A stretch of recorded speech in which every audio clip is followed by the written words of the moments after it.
Fechados para Balanço, essa série que a gente está fazendo nesse mês, e a gente está trabalhando essa ideia de reavaliar para recomeçar, reavaliar a nossa vida, reavaliar os ciclos que nós estamos vivendo, para a gente poder recomeçar.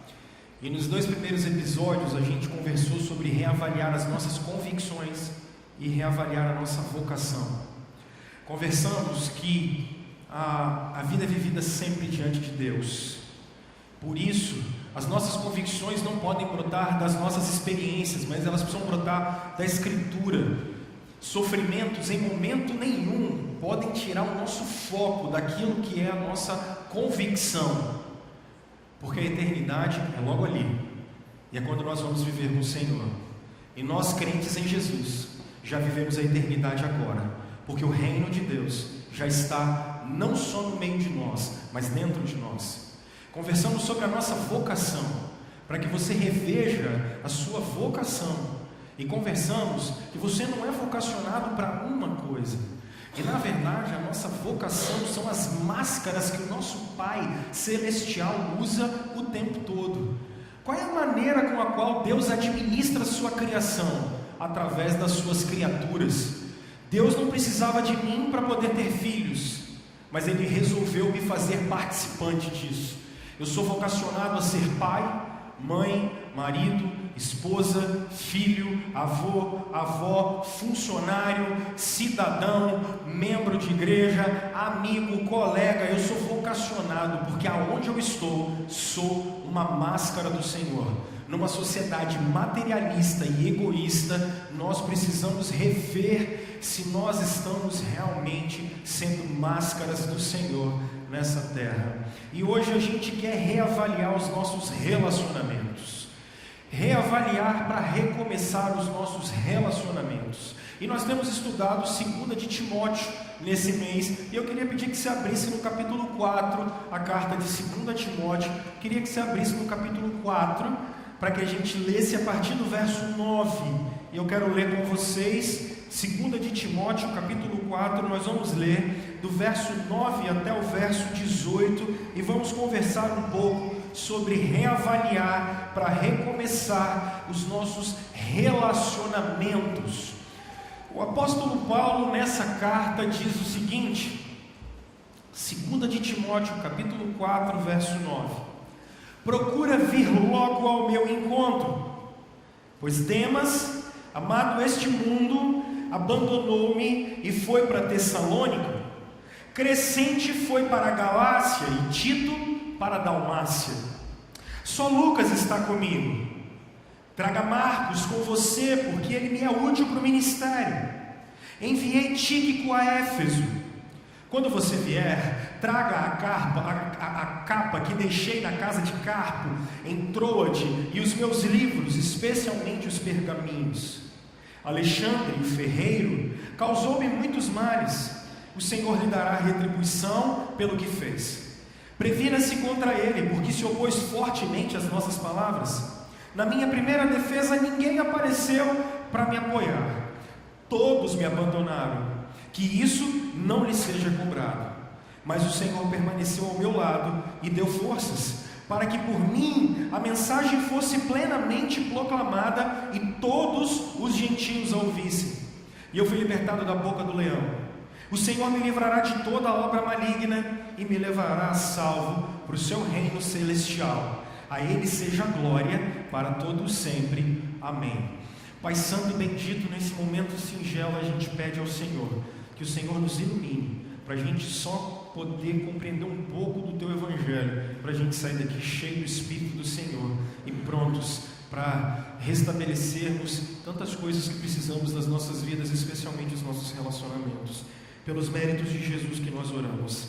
Amém. Meus irmãos, essa é a última carta que o apóstolo Paulo escreve, e isso eu já conversei com vocês. Paulo, quando começa o seu ministério, ainda em Atos capítulo 9, no verso 20, Paulo começa quando Deus o converte ali no caminho para Damasco.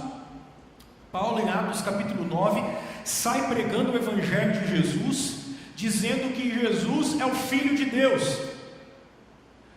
Mas o que acontece ali é que ele começa a deixar a igreja, naquele contexto, totalmente confusa. Porque como aquele que nos perseguia, Hernandes, interpretando esse texto, diz que Paulo era como um touro indomável. E ele diz como aquele que nos perseguia agora vai pregar que Jesus é o Filho de Deus. Segundo Gálatas capítulo 1, possivelmente Paulo sai dali e vai para o deserto da Arábia. E ali Paulo fica possivelmente de 2 a 3 anos, quando ele tem um período de experiências com o Senhor Jesus. E daí ele vai voltar para Damasco. E ali a pregação de Paulo muda e ele começa a falar que Jesus não é mais o Filho de Deus, mas Jesus é o Cristo. E ele diz que o evangelho que ele recebeu, ele não recebeu de homem, mas ele recebeu do próprio Jesus Cristo. E Paulo, a partir de Atos capítulo 9, verso 22, ele começa a pregar que Jesus é o Cristo, ele é o ungido, ele é o rei, ele é o profeta, ele é o sacerdote. O problema é que ele sobe para Jerusalém, ali ele começa a causar tanta confusão, que os apóstolos falam assim: Paulo, por favor, para de pregar. Porque a pior coisa que tem é você achar que está ajudando, mas está atrapalhando. E aí eles pedem um favor, e Paulo vai ser levado para Tarso. E lá Paulo vai ficar possivelmente por 10 anos esquecido, ninguém lembra dele. Até que uma grande perseguição aconteceu no período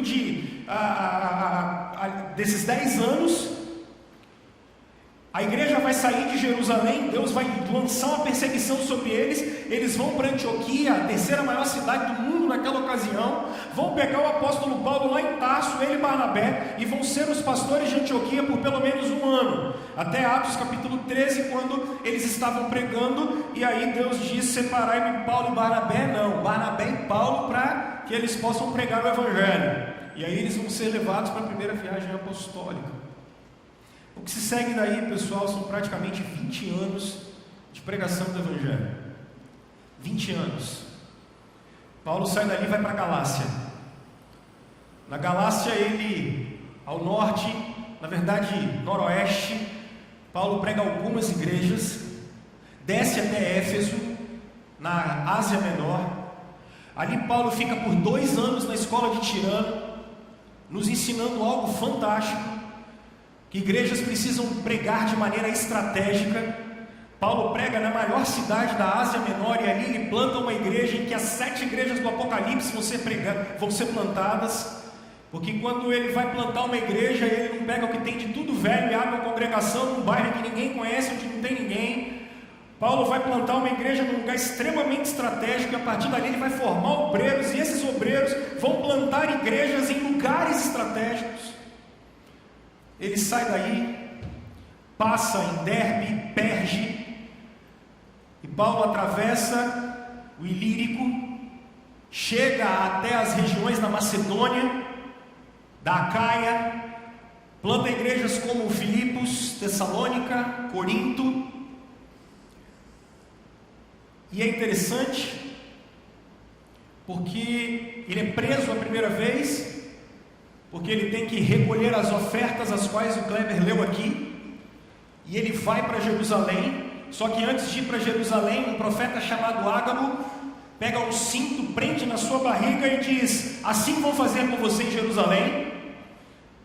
E ele mesmo assim, sabendo que seria preso, ele vai, fica 2 anos preso.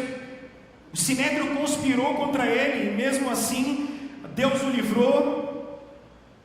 E quando ele sabia que ia morrer pela mão do Sinédrio, o que ele fez? Ele falou: eu sou cidadão romano, então eu quero ser julgado por César. E na mudança de governo, de Félix para Festo, ele disse: se é para César que você quer ir, para César você vai. Paulo entra no navio, dali ele passa pelo primeiro naufrágio, 14 dias, 14 noites, sem verem a luz do sol ou da noite, nada. 274 vidas naquele lugar, e Deus aparece para ele e falou bem assim: Paulo, não se preocupem, que vocês vão chegar até Roma, porque eu vou levar vocês lá. Ali eles param numa ilha chamada Ilha de Creta, 274 pessoas nessa ilha.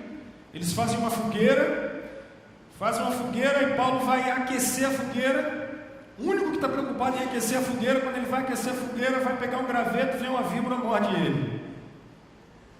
Aí o pessoal falou, agora não tem jeito, vai morrer. Não morreu. Então ele é um Deus. Ele diz, não, eu não sou um Deus, eu sou um filho de Deus. Ali o filho do prefeito estava doente. Paulo vai, ora por ele, ele é curado.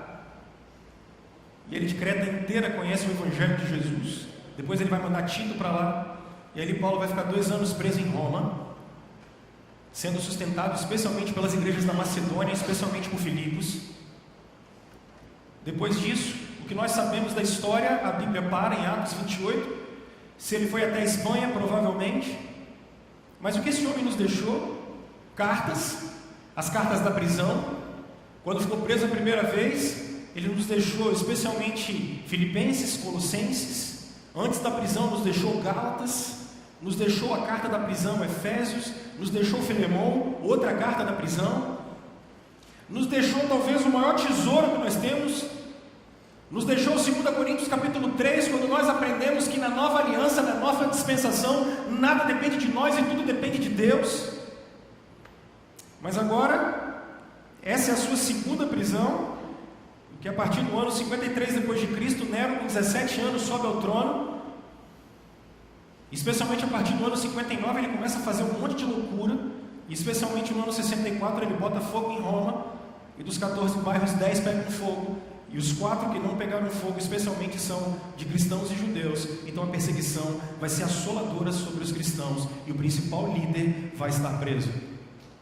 Mas é interessante que quando Nero achava que estava condenando o cristianismo a terminar, Paulo escreve a carta dos Filipenses dizendo que toda a guarda pretoriana, a guarda de César já havia conhecido o Evangelho por causa dele. O pessoal do palácio já estava conhecendo o Evangelho. Porque quando acham que vão prender a Jesus Cristo, é aí que o Evangelho é semeado mesmo, e a palavra de Deus vai crescer cada dia mais e mais. Nero tentou acabar com o império, mas não conseguiu. Ele só conseguiu fazer a igreja de Cristo crescer mais e mais, porque a igreja não vai morrer nunca. Ela não acaba.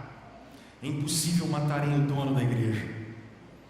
Mas o que me chama a atenção é que essa prisão de Paulo, como eu conversei com vocês já nas últimas 2 semanas, é completamente insalubre, embaixo da terra, escura. Se vocês observarem, especialmente o verso 21, Paulo está fazendo um clamor para Timóteo, dizendo, procura vir ter logo comigo, antes do inverno. Pessoas mais idosas sabem disso. Os mais idosos sentem mais frio do que os mais jovens.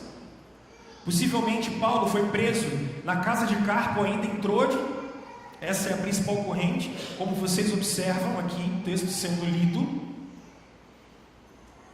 Mas o que me chama a atenção é esse velho apóstolo de Cristo, sozinho, numa prisão, no escuro.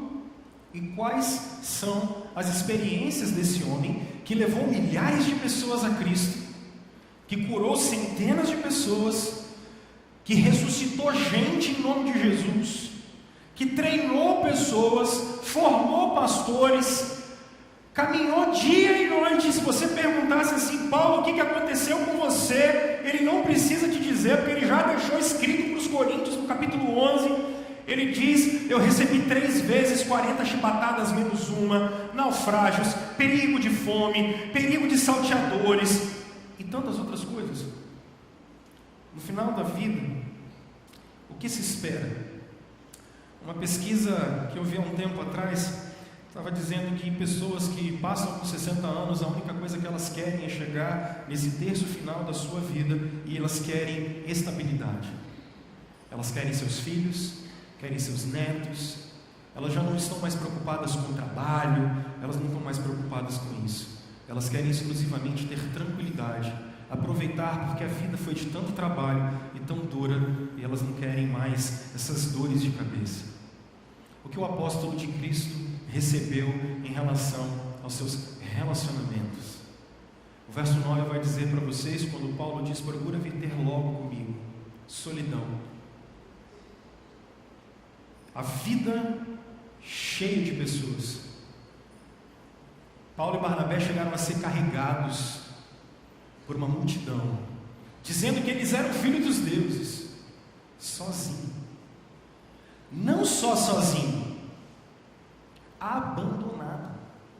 Demas, como ele vai dizer a partir do verso 10, se vocês olharem Filemão 24 e Colossenses 4, 24, vocês vão observar que Demas é colocado nas suas saudações das cartas como sendo seu companheiro de ministério. Não só sozinho, abandonado. Não só abandonado. Se vocês observarem a partir do verso 14, ele fala de Alexandre.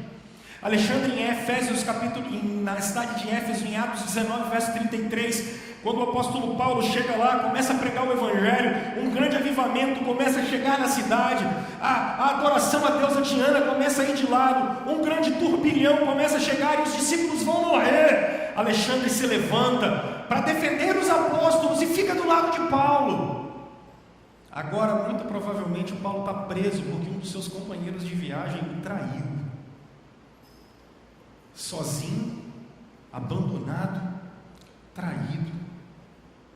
E eu fico imaginando diante dessas palavras a decepção. E como pessoas nos decepcionam, pessoal?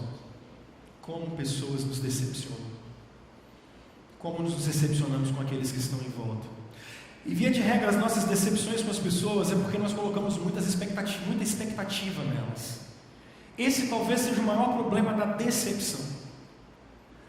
Nós projetamos nas pessoas coisas as quais nós queremos, imagens das quais nós queremos, e nós esquecemos que quando estamos lidando com outros, nós não estamos lidando com deuses, nem com titãs ou com semideuses.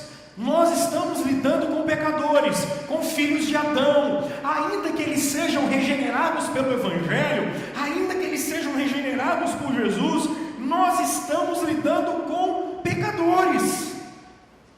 Por isso, nós não podemos colocar experiências ou expectativas em pessoas. O Evangelho nunca nos mandou colocar expectativa em ninguém, nem em nós mesmos. O Evangelho sempre mandou colocarmos todas as nossas expectativas em Jesus e não em pessoas. Mas quando eu olho essa visão do apóstolo Paulo escrevendo para Timóteo, seu filho na fé em Éfeso, Paulo me ensina algo sobre os nossos relacionamentos. A primeira coisa, e eu queria muito que você não esquecesse disso, Paulo nos ensina que precisamos ter alguém para conversar. Simples assim, pastor? É, simples assim. Nós precisamos ter pessoas para que a gente possa conversar. Meus irmãos, olhem como ele não esconde em momento nenhum o que está passando com ele. Procura vir ter comigo rápido, depressa. Paulo tem alguém que ele pode conversar com sinceridade. 2 Coríntios, no capítulo 3, Paulo começa a falar da sua depressão,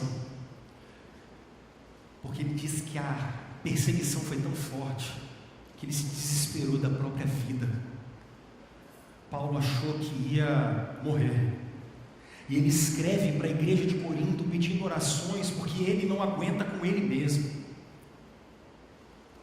Paulo tem com quem conversar, ele tem para quem escrever. Pessoal, terminando 2019, sinceramente, é uma pergunta que eu faço para você hoje. Nesse exato momento, você talvez viva problemas de relacionamento com pessoas, ok? A minha pergunta é: para quem você agora pode ligar nesse exato momento, para você poder ir até a casa dessa pessoa, ou falar por telefone com ela, para que você possa contar qualquer coisa da sua vida para ela? Se você não entendeu isso ainda, a Escritura nos diz em Gênesis capítulo 2, Não é bom que o homem esteja só. Infelizmente, nós esquecemos o mandato social e a gente acha que isso é só para casamento. Não é bom que o homem esteja só, porque é importante que ele construa família, é importante que ele construa sociedade, é importante que ele construa cidades. Isso a reforma chama de mandato social, a relação que nós temos com pessoas. Adão com Deus está tudo certo, mas Adão não pode andar sozinho, ele precisa de alguém de lado. Lucas capítulo 10, a partir do verso 1. Quando Jesus enviou os discípulos, Jesus nunca enviou discípulo sozinho, ele mandou de 2 em 2. Por isso, qualquer discípulo que anda sozinho está errado. O Evangelho nunca mandou ninguém ficar sozinho. Mas numa sociedade individualista, a gente não consegue entender a importância que nós temos com irmãos da fé e com pessoas as quais nós não só podemos, como devemos contar. Isso é o Evangelho. Homens, nós somos uma caixa de Pandora. Se vocês ouvem o Frejá, assim como eu adoro Frejá. Frejá diz que o homem não chora nem por dor, nem por amor. E é um inferno, homens padecendo com depressão, cheio de problema, porque não tem um cabra para poder conversar. Não tem uma pessoa, 20, 30, 40 anos, ele não tem uma pessoa para poder chegar e começar a falar como Paulo, dizendo: me decepcionei com fulano, me decepcionei com ciclano, eu não tenho com quem falar agora, eu só posso falar com você. E aí você diz: eu tenho a minha esposa. Eu sei, mas quem vai te ouvir quando você tiver problema com a sua esposa, cara? Vai viver sozinho. Jesus nos mandou de 2 em 2. Separai para mim Barnabé e Paulo. Barnabé anda com Marcos, Paulo anda com Silas. O cristianismo não foi feito para ser vivido sozinho, em casa, pela internet. O cristianismo é relacionamento. Pergunta que eu te faço: final de 2019, para quem é que você pode ligar para poder dividir coisas da vida? Problemas com seus filhos, problemas no trabalho, problemas financeiros, problemas de saúde. Com quem você vai dividir isso, meu irmão? Mulheres passam às vezes problemas dentro de casa. Com quem é que vocês vão dividir isso? Em 2019 inteiro, quem ajudou você a carregar suas cargas? Como Gálatas capítulo 6 nos ensina, a partir do verso 2, especialmente o 5, com quem é que você divide suas cargas? Quem é que te ouve? Não, eu falo com Deus, eu sei, mas a gente falou de vocação semana passada, é que às vezes eu, você, Deus, na vida do Jader, porque ele vai precisar falar comigo. Aí eu sei, você vai pegar seu telefone amanhã e você vai ligar para o pastor. Tudo bem, eu vou te atender. Mas vocês são 300. E eu não vou conseguir atender todo mundo. Eu não tenho como. Porque eu também não fui vocacionado para isso. Eu fui vocacionado para poder ensinar para você que você precisa olhar para quem está do seu lado e começar a ter um parceiro para você poder conversar. É esse tipo de gente que você vai receber ele na sua casa e ele vai receber você na casa dele. E vocês vão sair para tomar café junto. Não, eu não preciso dessas coisas. Então você deve ser qualquer coisa, menos ser humano. Relacionamentos, pessoal. A pergunta que eu tenho para te falar é essa, Se você não tem pessoas as quais você pode conversar, desabafar, orar junto, você está vivendo o cristianismo de maneira errada. Nosso Senhor tinha 12, mas quando ele estava num momento de aflição, ele chamou 3. Nosso Senhor tinha 12, mas em momentos especiais ele chamou 3. Quando ele foi na transfiguração, tinha 3 com ele. Quando ele estava sofrendo no Getsêmani, ele chamou 3 com ele. Quem são esses 3 para você? Eu queria que você pensasse nisso agora. Muito do que nós vivemos porque nós não carregamos as cargas uns dos outros, porque nós não dividimos com os outros aquilo o qual a gente deveria dividir. Pastor, eu tenho medo de me expor. Eu sei. Às vezes você diz assim: pastor, eu sou muito reservado. Eu sei, eu também. Mas é um traço da nossa personalidade que a gente vai ter que trabalhar, porque sozinho não dá para andar. O Evangelho não nos mandou sozinhos, Jesus não nos mandou sozinhos. Pessoal, a vida, e eu tenho aprendido isso com um dos meus mentores, que é o Ricardo Agreste, a vida é uma maratona e cansa, e você vai precisar de pessoas para te dar água para beber, você vai precisar de gente para te dar um empurrão. E a pergunta que eu faço para você é: você tem investido nisso? Você tem investido em relacionamento com pessoas de sua confiança? Relações são construídas. Você vai se decepcionar às vezes não. Nós precisamos ter gente que vai nos ajudar. E aí eu faço um apelo como pastor de vocês. Pessoal, a gente pode ter um organograma aqui: crianças, mulheres, programa disso, agenda, daquilo outro. Se vocês não cuidarem uns dos outros, esse organograma não vale de nada. E eu quero que vocês levem uns aos outros a se relacionarem com Jesus. O meu papel é ensinar vocês para que vocês cuidem uns dos outros, como sempre foi na igreja. A gente não pode se perder no meio de programação, de agenda, de organograma. A gente tem que se perder no meio da comunhão uns com os outros. E aí deixa eu te ensinar um negócio.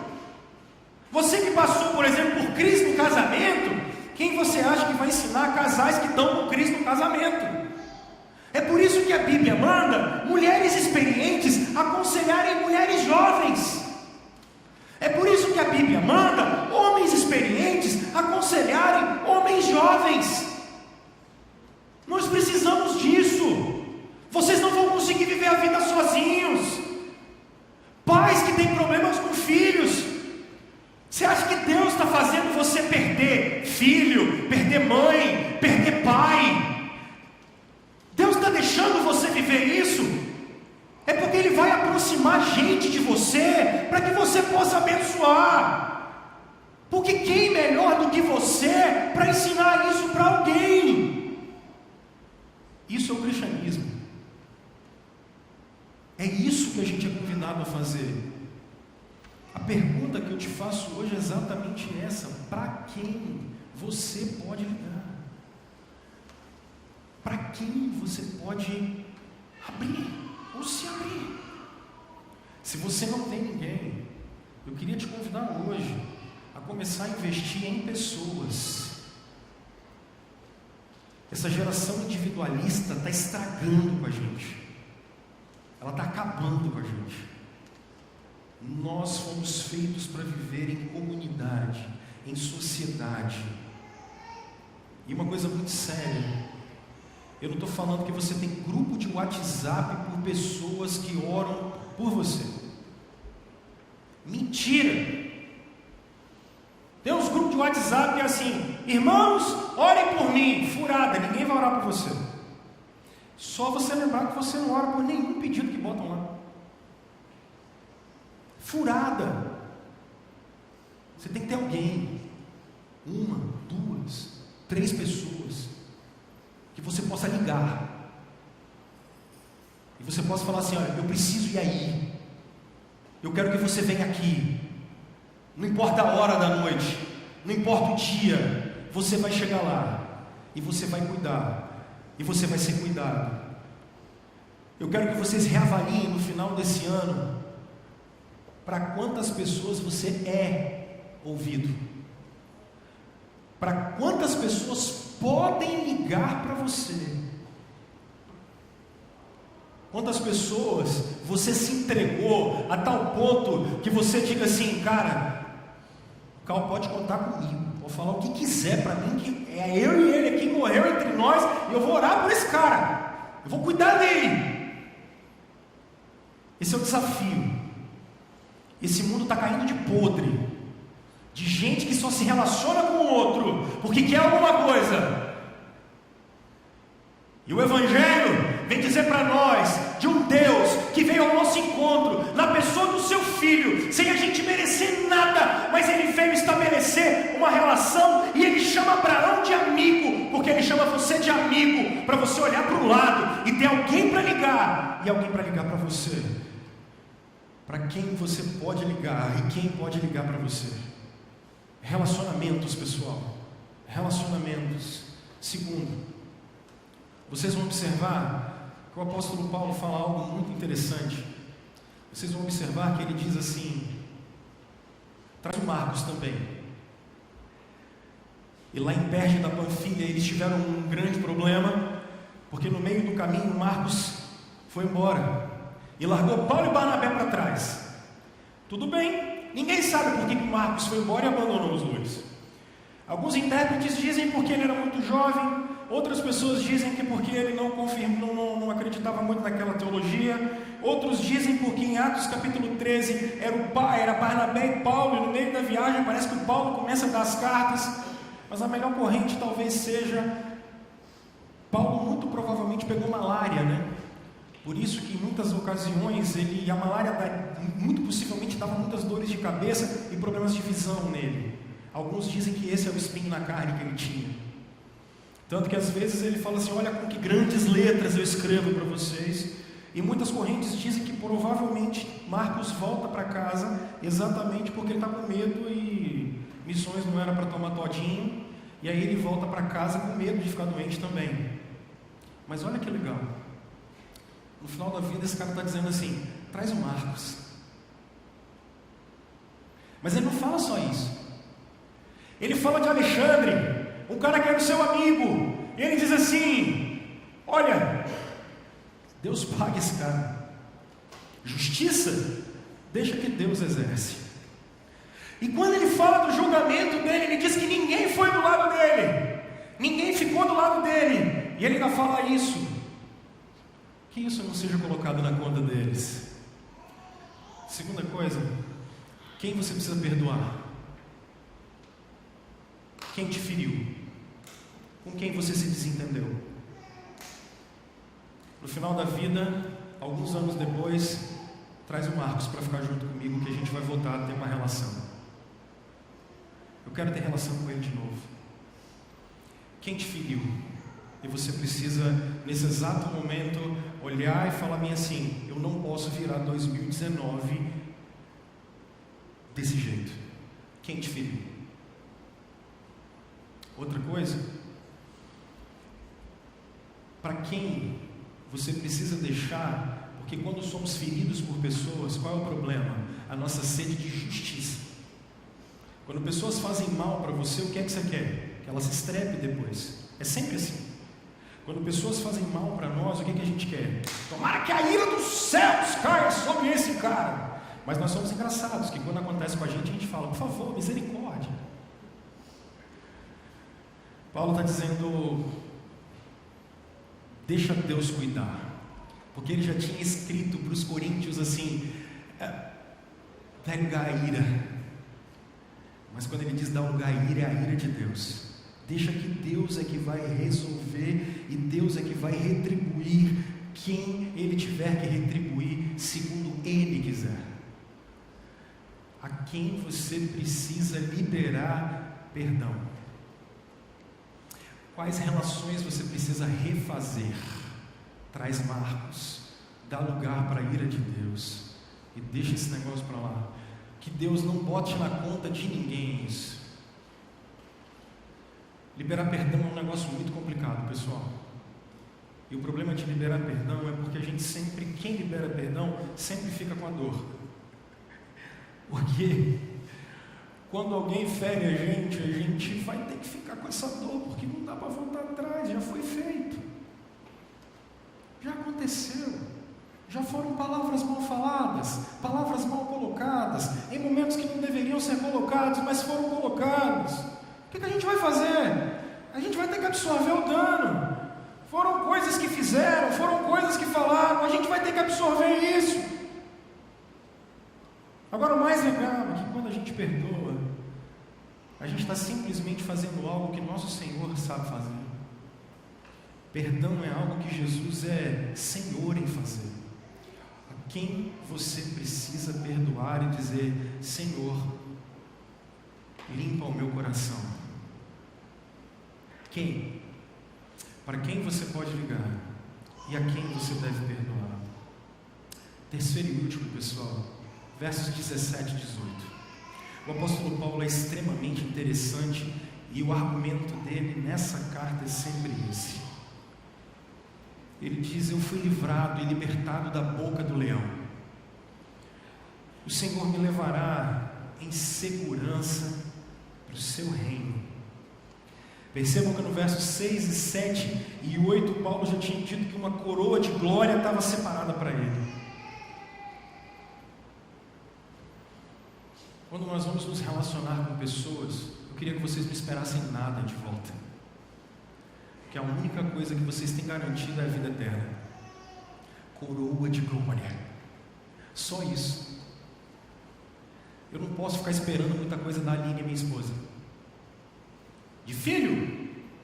Vocês vão ficar esperando muita coisa de filho? Filho é ótimo. Eles são excelentes. Quando eles crescem, eles abandonam a gente, não querem nem saber de nós, não é assim? Pelo menos vocês mais velhos, eu vou provar disso daqui a um tempo. Não esperem nada de ninguém. Quando vocês se relacionarem com alguém, não esperem nada. Não esperem retribuição. Quando vocês se relacionarem com qualquer pessoa, sabe o que vocês têm que ter em mente? A glória. A única coisa que Deus tem prometido para nós, e eu acho que os teólogos da prosperidade, eles devem ter queimado 2 Timóteo, porque a única coisa que vocês têm garantido nessa vida, não é amor de pai, não é amor de filho, não é amor de amigo, não é amor de irmão, a única coisa nessa vida que vocês têm garantido é a vida eterna e o amor de Deus. Só. O que vocês têm garantido é que o Pai Celestial de vocês não vai perder nenhum de vocês. O que vocês têm garantido é que Deus amou vocês de tal maneira que Ele vai levar vocês para o reino dEle. O que Ele tem garantido para vocês é que todos os dias da sua vida, ainda que as pessoas não estejam, mas Ele está do lado de vocês. Aconteça o que acontecer, percamos quem a gente puder perder, traia a gente quem puder trair, a única certeza que a gente tem é que uma coroa de glória está separada para nós. Então, quando eu me relaciono com você, eu não tenho que ter muita expectativa não, pessoal, porque o reino não está preocupado com o que você recebe, o reino está preocupado com o que você tem para dar. E esse é o nosso problema. A gente se relaciona com as pessoas esperando coisas. Espere a vida eterna. Espere e tenha apego e apreço pela vida em Jesus. O que você leva para casa hoje? Eu queria que você pensasse nessas 3 perguntas que eu te faço aqui agora, para você poder orar. Para quem você tem que ligar? Ou quem pode ligar para você? Quantas pessoas você pode literalmente abrir essa caixa fechada que está aí dentro do peito? Para quantas pessoas você pode fazer isso? Se não tem ninguém, está na hora de você começar a construir relações, construir amizades, pessoas cristãs que vão te dar conselhos segundo o Evangelho de Jesus Cristo e não te botar numa furada. Segundo, quais pessoas você tem que perdoar? Quem é que você tem que olhar para Deus e dizer: Senhor, que isso não seja botado na conta de ninguém, preciso refazer esses laços, preciso refazer essas relações. Terceiro, pessoal, o que é que você está esperando quando você se relaciona com as pessoas? Eu queria te convidar a esperar Jesus Cristo e o amor dele. Se ele vai permitir que pessoas nos façam felizes, louvado seja o nome do Senhor. Se ele não permitir, louvado seja o nome do Senhor. Louvado seja o nome do Senhor. Louvado seja Jesus Cristo, porque ele vai nos levar em glória. No último dia, quando Jesus estava naquela cruz, depois de curar todo mundo, ele ainda foi trocado por Barrabás. E o único corajoso que foi atrás dele, que foi o Pedro, ainda nega ele 3 vezes. Esperem a coroa de glória. Não percam a eternidade de vista. Senão essa cosmovisão materialista vai matar vocês. Vocês vão morrer desesperados. Não percam a eternidade de vista.